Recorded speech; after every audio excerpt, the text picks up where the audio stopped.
What's up everyone, it's Alex the Sega Guru here, and we've got a brand new Earthworm Jim collection. The Saturday Morning Classic is here in game collection form. As you remember the games from the Mega Drive, Genesis, Super Nintendo and others, it's all here in one collection, and it even starts with the opening credits. Earthworm Jim, the soil he did crawl. Earthworm Jim, a super...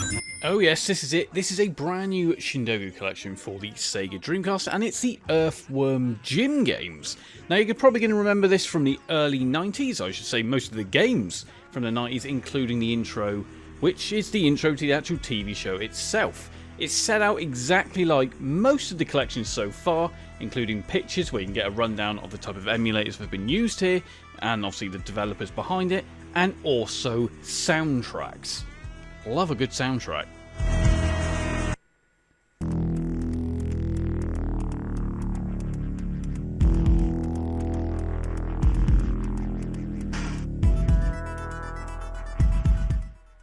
And as well as that, also makings of commercials as well, which adds for a great collection.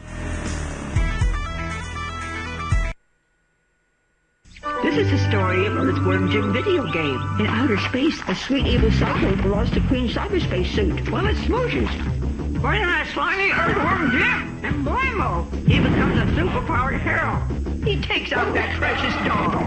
Then that stupid worm goes onto the planet X. He even tries mucus spongy jumping. And if that doesn't stop him, maybe the battle with Queen festering sweaty slug for a bite. So yes, there are a load of different systems here, catered for Game Boy, Game Gear, the Genesis, obviously Super Nintendo, the NES, and a surprise. Including obviously the Master System, which to be fair was a surprise to me in the first place, but we've also got a Streets of Rage ROM hack that includes Earthworm Jim himself.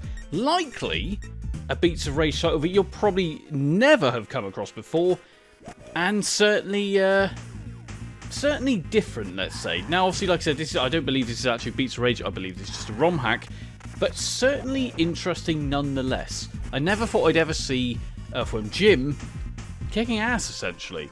So now we're looking at the Game Boy titles, or at least one of them. We're going to take a look at the first Earthworm Jim game. As it loads, it goes through controls and everything, which is perfect because you want to know exactly how to control the game. But I actually think the Game Boy version of Earthworm Jim runs pretty darn well. And I don't just mean that on emulation, I mean the fact it's running on an 8-bit system like the Game Boy. Not the Game Boy Color, just the Game Boy. I actually think it doesn't take too much away from the original release. I actually think this is better from some of the other 16-bit systems.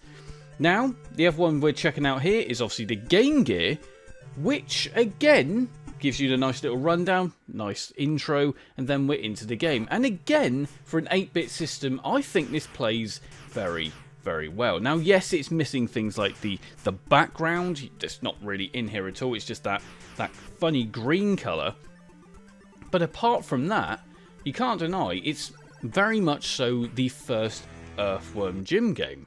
Now obviously this is the bad boy of them all, the Genesis version, which I actually think is the best version. Visually, to be fair, I think this is the better one. You know, others would say the Super Nintendo version, but for me, this is the best one. Again, running flawlessly on the Dreamcast, and I think this is probably the game you're going to end up wanting to play. I don't know many people who actually say they love the second one. The first one always seems to be the winner and plays perfectly well here, including saving, which is perfect for progress saves. If you want to play for 10 minutes or so, you can do that and then jump back into this. Now there was a slight issue with the capture, as you can see, it kind of goes invisible when I get hit. That doesn't actually happen in the game, but unfortunately it did with the capture. So don't need to worry about that, that doesn't happen. Now, we're looking at the Super Nintendo version of this second game, and again, I think it runs serviceably. It's not 100%, but I think it runs pretty darn well. I think there's even a secret little Dreamcast spiral there, although that wouldn't have happened, obviously, because let's face it, this came out back before the Dreamcast was even a thing. But, not gonna lie, it doesn't run too badly. For me, the big disappointment is the Master System title.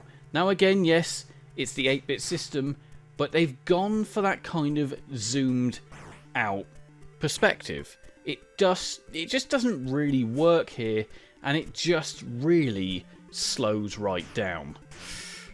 It's a bit of a weird one, but hey, still not too bad.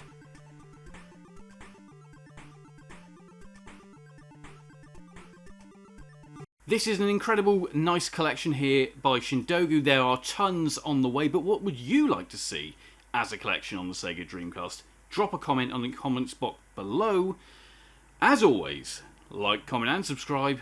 It's Alex signing out.